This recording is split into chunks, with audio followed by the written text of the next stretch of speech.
আসসালামু আলাইকুম রহমতুল্লাহি ওয়া বারাকাতুহু। প্রিয় বন্ধুরা, অধপতনের অতল তলে বইটি পড়ে আপনাদের সাথে শেয়ার করব ভাবছি। লিখেছেন মাওলানা আবু তাহের বর্ধমানী। আমি যত বই পড়েছি এভাবে অধপতনের অতল তলে মুসলমানরা যে নিমজ্জিত, কোনো বইতে এমন করে গুছিয়ে আমি লেখা পাইনি যে আসলে মুসলমানরা কখন থেকে অধপতনের অতল তলে যাওয়া শুরু করেছে আর এখন যে অধপতনের অতল তলে নিমজ্জিত, তা স্পষ্ট করে গুছিয়ে কোনো বইতে আমি পাইনি। যেটি পেয়েছি অধপতনের অতল তলে শিরোনামের এই বইটিতে মাওলানা আবু তাহের বর্ধমানী লিখেছেন অনেক চমৎকার করে। ভাবছি আপনাদের সাথে শেয়ার করব। সংক্ষিপ্ত আকারে তুলে ধরছি মূল গল্পটি। প্রিয় বন্ধুরা, রাসূল সাল্লাল্লাহু আলাইহি ওয়াসাল্লামের ওফাতের পর আমরা লক্ষ্য করেছি দল উপদল শুরু হয়ে গেল। আনসারদের খাজরাজ গোত্র থেকে এক দল প্রস্তাবনা করলেন আমাদের গোত্র থেকে খলিফা নিযুক্ত হবে। হাশিমি গোত্র থেকে এক দল প্রস্তাবনা করলেন আলী রাদিয়াল্লাহু তাআলা আনহুকে খলিফা নিযুক্ত করতে। আবার উমাইয়াগণ ওসমান রাদিয়াল্লাহু তাআলা আনহুকে খলিফা নিযুক্তের জন্য প্রস্তাবনা করলেন। লক্ষ্য করুন, দল উপদল শুরু হলো রাসূল সাল্লাল্লাহু আলাইহি ওয়াসাল্লামের ওফাতের পরই। তারপর ওমর রাদিয়াল্লাহু তাআলা আনহুর বিচক্ষণতার কারণে আবু বকর রাদিয়াল্লাহু তাআলা আনহুকে অনেক বড় রক্ত দল দলাদলিকে তিনি বুলুণ্ঠিত করে তিনি একটি সিদ্ধান্ত দিয়েছেন ওমর রাদিয়াল্লাহু তাআলা আনহু, সেটি ছিল আবু বকর রাদিয়াল্লাহু তাআলা আনহু খলিফা নিযুক্ত করা। ঠিক আবু বকর রাদিয়াল্লাহু তাআলা আনহুকে খলিফা নিযুক্ত করা হলো। আবু বকর রাদিয়াল্লাহু তাআলা আনহু খেলাফতের দায়িত্ব শেষ পর্যায়ে যখন গেলেন, তিনি বুঝতে পারলেন যে খেলাফত নিয়ে বড় একটি পরিস্থিতির সম্মুখীন হতে হবে। তখন আবু বকর রাদিয়াল্লাহু তাআলা আনহু ওমর রাদিয়াল্লাহু তাআলা আনহু খলিফা নিযুক্ত করার জন্য ওমর রাদিয়াল্লাহু তাআলা আনহুকে খলিফা নিযুক্ত করার জন্য আবু বকর রাদিয়াল্লাহু তাআলা আনহু একটি মজলিস শুরা বিশিষ্ট সাহাবীদেরকে নিয়ে একটি পরামর্শ সভা করলে সেখান থেকে সিদ্ধান্ত দিলেন। কিন্তু ওমর রাদিয়াল্লাহু তাআলা আনহু 10 বছর খেলাফতের কার্য পরিচালনা করার পর তিনি মসজিদে ফজরের নামাজের ইমামতি করছেন। ওই সময় মুয়াজ্জিন, তার বরাবর পিছন সাইডে মুয়াজ্জিনের পাশেই এক ব্যক্তি ছিলেন ফিরোজ। সে ওমর রাদিয়াল্লাহু তাআলা আনহুর ফজরের নামাজের ভিতরে এসে সামনে গিয়ে তার পেটের মধ্যে ছুরি ঢুকিয়ে ওমর রাদিয়াল্লাহু তাআলা আনহুকে হত্যা করে। দল উপদল ক্ষমতা তারপর শুরু হলো। ওমর রাদিয়াল্লাহু ক্ষমতা শেষ, তারপরে ওসমান রাদিয়াল্লাহু তাআলা আনহুকে খলিফা নিযুক্ত করা হলো। ওসমান রাদিয়াল্লাহু তাআলা আনহু এত জলিল কদর সাহাবা ছিলেন, রাসূল সাল্লাল্লাহু আলাইহি ওয়াসাল্লামের 2 মেয়েকে তার কাছে বিবাহ দিয়েছেন যুন্নুরাইন। এবং ওসমান রাদিয়াল্লাহু তাআলা আনহুর বিষয়ে রাসূল সাল্লাল্লাহু আলাইহি ওয়াসাল্লাম নিজে বলেছেন, যদি আমার অন্য কোনো আরও মেয়ে থাকতো তাহলে আমি তাদেরকেও ওসমানের কাছে বিবাহ দিতাম, যদি এমন পরিস্থিতি হতো। প্রিয় বন্ধুরা, এই ওসমান রাদিয়াল্লাহু তাআলা আনহু বাসায় বসে কোরআন তেলাওয়াত করছেন, তার খেলাফত কার্য শেষের দিকে কোরআন তেলাওয়াত করছেন। যখন বাসায় কোরআন তেলাওয়াত করছেন, হঠাৎ করে তার বাসার দেওয়ালকে টপকিয়ে একদল যুবক আসলেন। একদল যুবক এসে এক যুবক ওসমান রাদিয়াল্লাহু তাআলা আনহুর দাড়ি মোবারককে এভাবে চেপে ধরলেন তাকে হত্যা করার জন্য। তখন কিন্তু ওসমান রাদিয়াল্লাহু কোরআন তেলাওয়াত করছেন। তখন ওসমান রাদিয়াল্লাহু তাআলা আনহু ভয়ে ভীত সন্ত্রস্ত কণ্ঠে তিনি বললেন, চেহারার দিকে তাকালেন পরে দেখলেন এ তো আবু বকরের ছেলে মুহাম্মদ। সাথে সাথে তিনি ওসমান রাদিয়াল্লাহু তাআলা আনহু বললেন, তোমার বাবা যদি থাকতেন তাহলে এই দাড়ির কদর তিনি করতেন। মুহাম্মদ এই কথা শোনার পর তার হৃদয় স্পর্শ হলো, তার সে সাথে সাথে সেখান থেকে চলে গেলেন। তার সঙ্গে যে যুবকরা ছিল তারা ওসমান রাদিয়াল্লাহু তাআলা আনহু হত্যা করে ফেললেন। রক্ত কোরআন শরীফ ভিজে গিয়েছিল, তার শরীর মোবারক সেই কোরআন শরীফের উপর পড়েছিল। মুসলমান দল উপদল কোথায় থেকে! শুধু তাই নয়, ওসমান রাদিয়াল্লাহু তাআলা আনহুর খেলাফতের পর আমরা যদি লক্ষ্য করি আলী রাদিয়াল্লাহু তাআলা আনহুকে, আলী রাদিয়াল্লাহু তাআলা আনহুর সময় আরও করুণ পরিস্থিতি। আলী রাদিয়াল্লাহু তাআলা আনহুর সাথে আয়েশা রাদিয়াল্লাহু তাআলা আনহুর সাথে দ্বন্দ্ব, জঙ্গে জামাল যেটাকে বলা হয়, যুদ্ধে জামাল যুদ্ধ। তারপরে সিফিনের যুদ্ধ, আলী রাদিয়াল্লাহু তাআলা আনহুর সাথে মুয়াবিয়ার সাথে, মানে তারা ক্ষমতা নিতে চায়। কিন্তু তার পরবর্তীতে আবার মুয়াবিয়া রাদিয়াল্লাহু তাআলা আনহু, দেখুন আলী রাদিয়াল্লাহু তাআলা আনহুর ঘটনা কি হলো। আলী রাদিয়াল্লাহু তাআলা আনহু হঠাৎ করে আবু লুলু তাকে হত্যা করে ফেললেন। এই যুদ্ধের ভিতরেই মানে কথা হচ্ছে, সিফিনের যুদ্ধ হলো, এরপর জঙ্গে জামাল হলো, এর পরপরই তাকে হত্যা করা হলো, ক্ষমতার দণ্ড। তার পরবর্তীতে মুয়াবিয়ার ছেলে ইয়াজিদকে ক্ষমতায় দেওয়া হলো। দেখেন মুয়াবিয়ার ছেলে ইয়াজিদকে ক্ষমতা দেওয়ার পর সেটা আবার রাসূলুল্লাহ সাল্লাল্লাহু আলাইহি ওয়াসাল্লামের নাতি আলী রাদিয়াল্লাহু তাআলা সন্তান হযরত হোসেন রাদিয়াল্লাহু তাআলা মেনে নিতে পারতেছিলেন না। তিনি হঠাৎ করে কুফার দিকে যাচ্ছেন, মেনে নিতে পারতেছেন না, তিনি কিন্তু চলে যাচ্ছেন। তাকে আবার ইয়াজিদ বাহিনী সেই ফোরাত নদীর তীরে তাকে আবার অবরুদ্ধ করলেন। তাকে পুরো পরিবার সহ সেখানে ফোরাত নদীর তীরে, আমরা যেটা বলি কারাবালার প্রান্তর, সেখানে তাকে পুরো পরিবার সহ হত্যা করে দিলেন। শুধু জয়নুল আবেদিন, তার একটা ছোট্ট ছোট্ট বাচ্চা শিশু ছেলে ছিলেন, তাকে ব্যতীত। প্রিয় বন্ধুরা, ক্ষমতার দ্বন্দ্ব।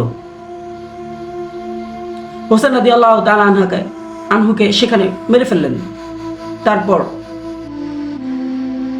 খেলাফতের আরো অনেক শাসন ব্যবস্থা আসলো একজন পর একজন। যদি আমরা লাস্টের দিক থেকে একটু বলি, আমরা লাস্টের দিক থেকে বললে আমরা দেখতে পাই মুহাম্মদ বিন কাসেম, সে সিন্ধু প্রদেশের বিজয়ী এক সম্রাট ছিল, এত সাহসী বীর ছিল মুসলমানদের, সে বিজয় গাথা ইতিহাস রচনা করেছে। তাকে হত্যা করা হলো, তাও একজন মুসলমান তাকে হত্যা করেছেন, যার নামটা আমি বলি সুলাইমান, বাদশাহ সুলাইমান তাকে হত্যা করেছে। তারপর মোহাম্মদ ঘুরিকেও আরেক মুসলমান তাকে হত্যা করেছে, শিয়ারা তাকে হত্যা করেছে। তারপরে গজনী বংশ যেটা আমরা জানি, তার সর্বশেষ শাসক ছিলেন খসরু মালিক ও তার পুত্র বাহরাম, তাদেরকেও সেখানে সুলতান গিয়াসউদ্দিন নামক তিনিও ক্ষমতার দ্বন্দ্বে তাদেরকে হত্যা করলেন। জাস্ট আমি বলছি কি, মোহাম্মদ বিন কাসেম, এরপরে মোহাম্মদ ঘুরি, আবার লক্ষ্য করুন গজনী বংশের সুলতান, তাদেরকে দিয়ে মুসলমানরা দ্বন্দ্বের কারণে ক্ষমতার লোভে তাদের মধ্যে একজন আরেকজনকে দলে উপদলে ভাগ হয়ে একজন আরেকজনকে হত্যা করছে, ক্ষমতা নিচ্ছে। এভাবে আব্বাসীয় খেলাফত সর্বশেষ যদি আমরা লক্ষ্য করি, আব্বাসীয় খেলাফতের সময় রাজধানী ছিল বাগদাদ। পৃথিবীর ইতিহাসে আজ পর্যন্ত বাগদাদ নগরী সর্বশ্রেষ্ঠ যে নগরী রূপান্তরিত হয়েছিল, আজ পর্যন্ত এরকম কোনো নগরী, এখন আমেরিকার ওয়াশিংটন বলেন আর নিউ ইয়র্ক বলেন, যেখানে বলেন, এরকম শহর এখন পর্যন্ত তৈরি হয় নাই। প্রিয় বন্ধুরা, সেই বাগদাদ নগরীতে নিজামিয়া ইউনিভার্সিটি ছিল। সব জ্ঞান আহরণের সূতিকাগার, এত চমৎকার একটি ইউনিভার্সিটি ছিল। দেখেন মুসলমানদের দ্বন্দ্বের কারণে কোথায় গিয়ে পৌঁছল। এই বাগদাদ নগরী যখন ছিল, তখন এই বাগদাদ নগরে 8টা যুদ্ধ সংগঠিত হয়েছিল। মুসলমানরা অবাক হয়ে যাবেন, তাদের প্রথম, দ্বিতীয়, তৃতীয় যুদ্ধের কথা আমি বলছি। প্রথমে তারা কি নিয়ে যুদ্ধ করছে, মাকামে মাহমুদ শব্দের অর্থ কি, এইটা নিয়ে তাদের মধ্যে দুই গ্রুপ দল হয়ে গেছে। দ্বিতীয়, এটা হয়েছিল 317 সালে, 317 হিজরিতে। দ্বিতীয়টার কথা বলি, দ্বিতীয় হচ্ছে 323 সালে। সেটা তারা বিসমিল্লাহ নামাজের মধ্যে উচ্চস্বরে পড়বে না আস্তে পড়বে। অবাক করা ঘটনা। এগুলো নিয়ে দুই দল বিভক্ত হলেন, তারা যুদ্ধ করলেন। বাগদাদ নগরী ধ্বংস কিভাবে হচ্ছে। তারপরে তৃতীয় হিজরিতে তার আবার শিয়া এবং সুন্নিরা ডাইরেক্ট শিয়াদেরকে কাফের বলছে, দুই দলের মধ্যে ঝগড়া শুরু। এইভাবে 8টা, 1-2টা না 8টা যুদ্ধ সংগঠিত হয়েছিল। মাযহাবকে নিয়ে সবচেয়ে বেশি, হাম্বলি মাযহাব, শাফি মাযহাব, হানাফি মাযহাব, তাদের মধ্যে এই মাযহাবকে নিয়ে দ্বন্দ্ব। এক মাযহাব দেখতে পারে না, এই মাযহাব অনুসরণ করলে সে ঠিক না, এই মাযহাব অনুসরণ করলে সে ঠিক নেই। এরকম দলে উপদলে বিভক্ত হয়ে এক দল আরেক দলকে হত্যা করে, বাড়িঘর পুড়ে দিয়ে তাদেরকে এলাকা ছাড়া করেছে। তো তখন এক দল ওই সময়ের চেঙ্গিস খানের ছেলে হালাকু খানের কাছে গিয়ে দাঁড়ালো। ওই সময় হালাকু খান কিন্তু মন স্থির করেছিলেন যে মুসলিম সাম্রাজ্য বাগদাদেশে আক্রমণ করবে, মুসলিম সাম্রাজ্যটাকে সে দখল করবে। সে কিন্তু ছিল চীনের একটা প্রদেশ মঙ্গোলিয়ায়, সে বাচ্চা ছিলেন হালাকু খান। এখন হালাকু খান যখন মন স্থির করলেন এখানে করবেন, আর এদিকে মুসলমানের এক দল গিয়ে তার কাছে আরো পথ ওপেন করে দিলেন। তারা বললেন আমাদেরকে দেশ থেকে তাড়িয়ে দিয়েছে, আমাদেরকে মাযহাব অনুসরণ করতেছে না, আমাদের ভাইরা, এই স্বজাতি ভাইরাই আমাদেরকে মারছে। ব্যাস এই সুযোগে এবারে চেঙ্গিস খান এর ছেলে পৌত্র হালাকু খান সুযোগ পেলেন। হালাকু খান বাগদাদের তখনকার বাচ্চা ছিলেন মুতাসিম বিল্লাহ। মুতাসিম বিল্লাহর 3 সন্তান ছিল, 3 সন্তানকে সে দাসী রূপে নিজে গ্রহণ করলেন। হালাকু খানকে মেরে ফেলেন। হালাকু খান যে খলিফা মুতাসিমকে কিভাবে মারছেন সেই বর্ণনা শুনলে অবাক হয়ে যাবেন। খলিফা মুতাসিমকে এরকম নির্মমভাবে মেরেছেন যা অবর্ণনীয়। এবং এই খলিফার 2 ছেলে ছিল, 2 ছেলেকেও সাথে সাথে মেরে ফেলেছেন। বাগদাদের এমন পরিস্থিতি করছিল, বাগদাদের নিজামিয়া ইউনিভার্সিটির কথা আমি বলেছিলাম, 700 বছর ধরে সংগ্রহশালা, পৃথিবীর ইতিহাসে সবচেয়ে সেরা সেরা বইগুলো সেখানে সংগ্রহ করে রাখা হয়েছিল। সেই বইগুলোকে এই চেঙ্গিস খানের পৌত্র হালাকু খান ধ্বংস করে দিয়েছিল। সে বাগদাদ ইউনিভার্সিটি ধ্বংস করে দিয়েছিল। ওই সময়ে 40 দিন পর্যন্ত 40 লক্ষ মানুষকে সে হত্যা করেছিল। বাসার সামনে দিয়ে রক্তের এরকম প্রবাহ বয়ে যেত মানুষের বাড়ির সামনে দিয়ে। রাস্তাঘাটে এমন গন্ধ, 40 লক্ষ মানুষের এমন গন্ধ ছড়িয়ে পড়েছিল, ওইখানে আর কোনো মানুষ থাকে না, এটা মরু প্রান্তর হয়ে গিয়েছিল। অবাক করা লাগবে, এই বাগদাদের লাইব্রেরির একজন লাইব্রেরিয়ান ছিল, বৃদ্ধ ব্যক্তি। সেই বৃদ্ধ ব্যক্তি তখন রাস্তায় বেরিয়ে বুকের উপর থাপড়াচ্ছে আর হাহাকার করে বলছে, হ্যাঁ আফসোস, মুসলিম জাতি কি সর্বনাশী হলো যে এই অমূল্য সম্পদ আর জীবনেও তারা ফিরে পাবে না।